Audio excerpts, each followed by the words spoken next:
Olá, nono ano. Estamos então dando continuidade aos nossos estudos a respeito da Europa no século XIX. Essa é a aula parte 2. O vídeo parte 1, né, contendo aí o início da nossa aula, já foi gravado. E então a gente prossegue aí compreendendo um pouco os principais eventos da história da Europa no século XIX, trazendo aí as principais características e os principais acontecimentos desse importante século. Lembrando que a gente não estuda apenas as ações das nações europeias, como também história da América, da Ásia e da África, pois no século XIX elas continuarão conectadas umas histórias com as outras. Bom, um breve resumo aqui sobre o século XIX, né? O século XIX para a Europa passou por um período revolucionário. Então, quando a gente olha a Europa para o século XIX, estamos vendo essas nações passando por grandes transformações.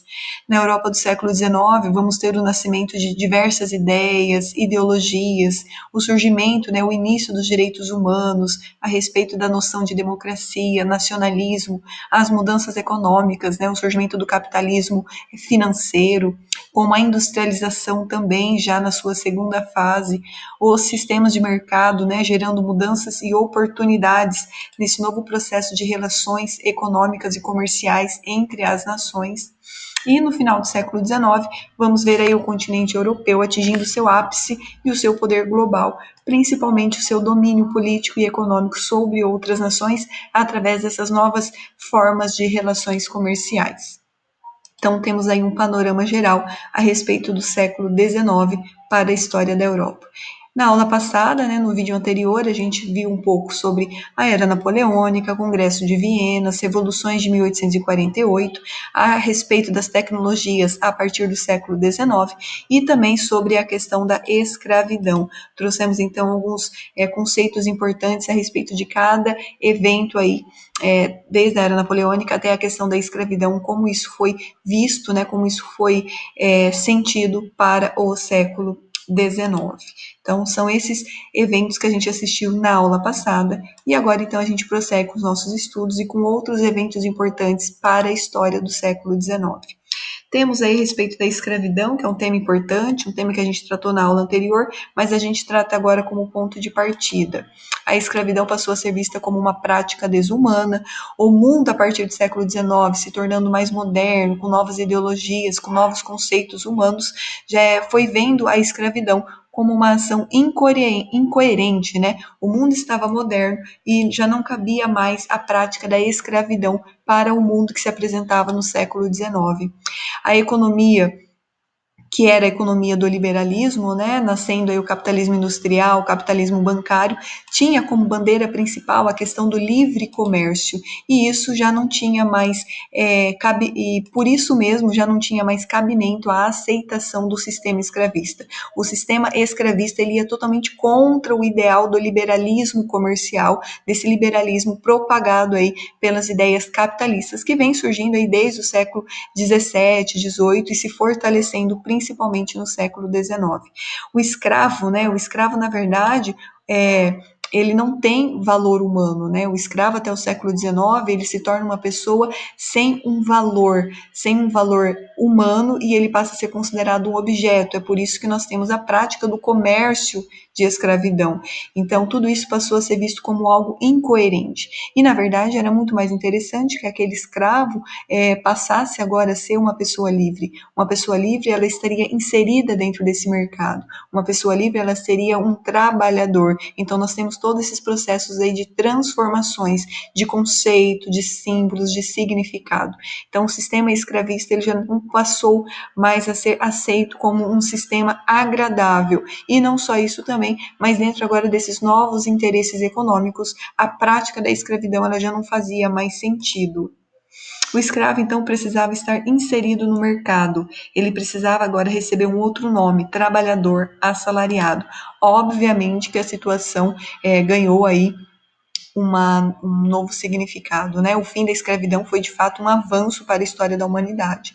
E apesar aí de toda a questão da desigualdade social, desigualdade do trabalho, né? Um cenário aí marcado por baixos salários, jornadas intensas no trabalho, foi um avanço muito importante para a humanidade o fim da escravidão, ou pelo menos o combate à escravidão, né? Essa não aceitação mais do sistema escravista.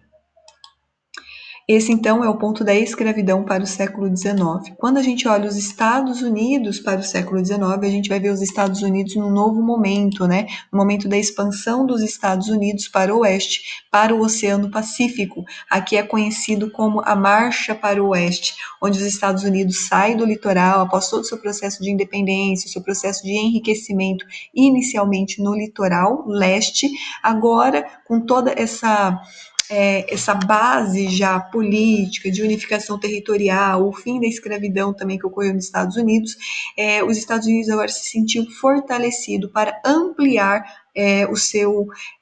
a sua possessão territorial. Os Estados Unidos agora ele se sente capaz, com mais estrutura, com mais organização política, para avançar para o seu próprio território, construindo novas cidades, levando todas as suas questões políticas e o seu domínio, né, procurando matérias-primas, expandindo o território, e tudo isso veio através de um evento conhecido como Destino Manifesto.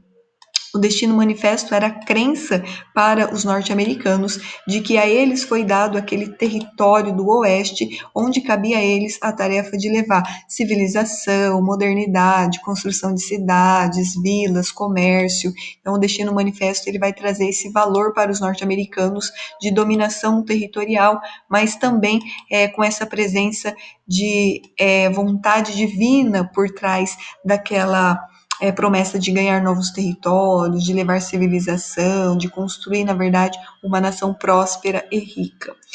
Não vamos esquecer do choque, né, entre os americanos com as sociedades indígenas espalhadas ali ao longo do território oeste, né, choques culturais, onde as sociedades indígenas acabaram aí sendo suprimidas. Quando olhamos para a América Latina no século XIX, também vamos ver uma América aí agora se movimentando pelos movimentos de independência. Se no século XVIII a América ainda está vivendo sob o pacto colonial, no século XIX a América Latina já está fazendo seus movimentos de independência. A América Espanhola se tornando livre da Espanha e a América Portuguesa, que era o Brasil, se tornando independente de Portugal. Então são os movimentos de independência. A América Espanhola acabou se configurando após a independência em 18 países e a América Portuguesa, o Brasil colônia, se transformou então numa nação independente de Portugal, inaugurando o primeiro reinado sob o governo de Dom Pedro I, tudo bem? Não se esquecendo também da ajuda financeira inglesa, que tinha seus interesses econômicos para com as nações independentes da América. Não vamos esquecer que o século XIX já é a segunda fase da Revolução Industrial.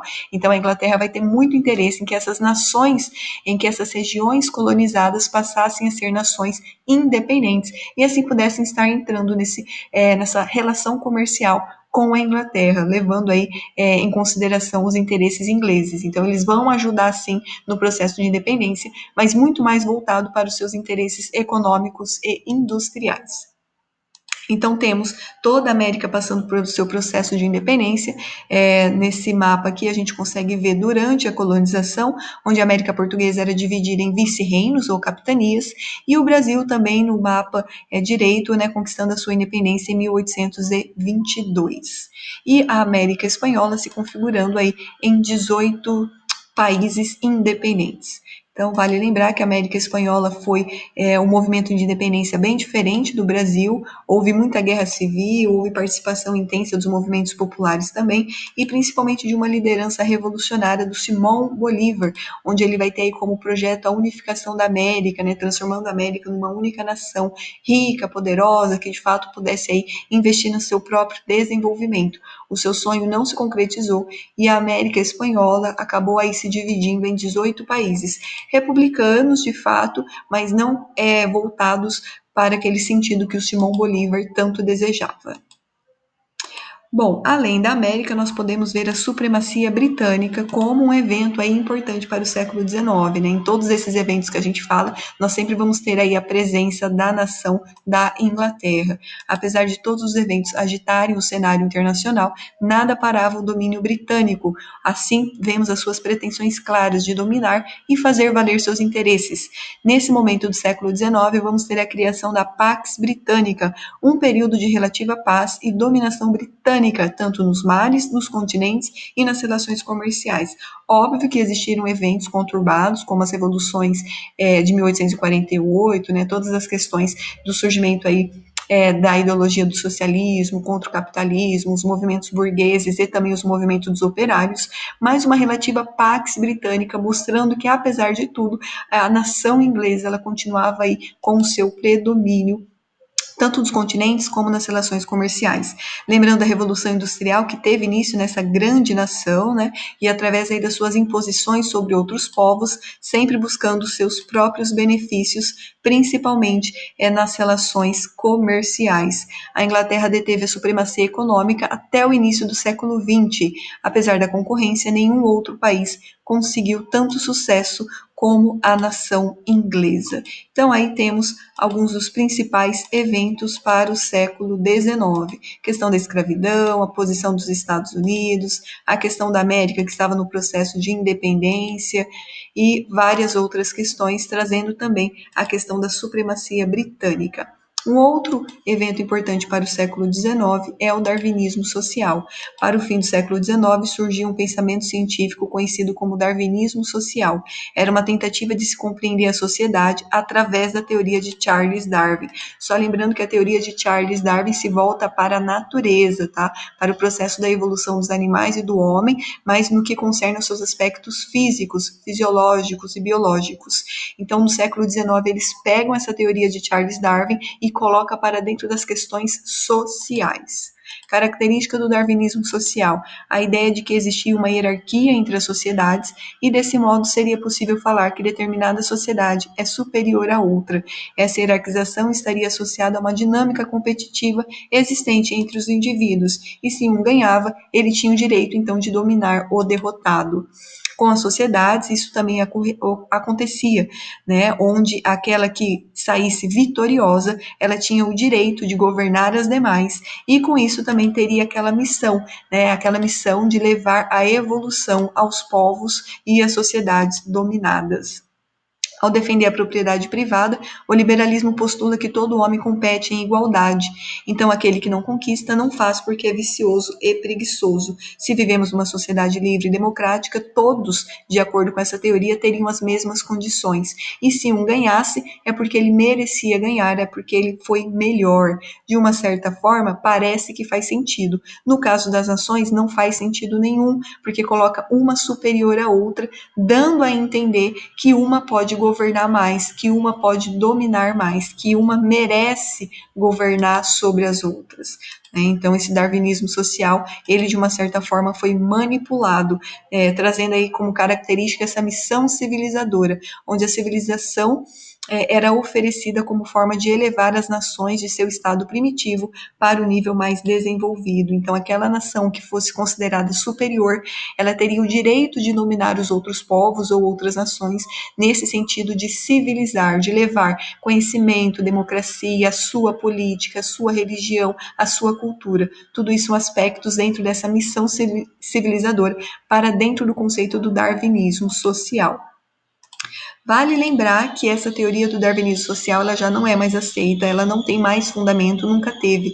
Na verdade, ela faz parte, de um pensamento europeu que procurava interesses e procurava conceitos para que pudessem firmar e confirmar a sua ação dominadora sobre outras nações em pleno século XIX. Tudo bem? Uma visão crítica ao darwinismo social, né? Acreditando na superioridade de sua cultura, os europeus interviram de forma tradicional na vida existente de outros continentes, aumentando aí a complexidade da cultura humana, impondo a sua cultura, impondo sua educação, sua política, uma interferência mesmo, né? Então, o darwinismo social ele foi muito utilizado pelas nações europeias. Essa ideia coube muito bem dentro dos interesses das nações europeias, dentro desse processo industrial, com interesse em vender, dominar, obter matéria matéria-prima e ter disponível mão de obra barata. Então, são essas aí algumas características do darwinismo social, entre outros eventos importantes para o século XIX.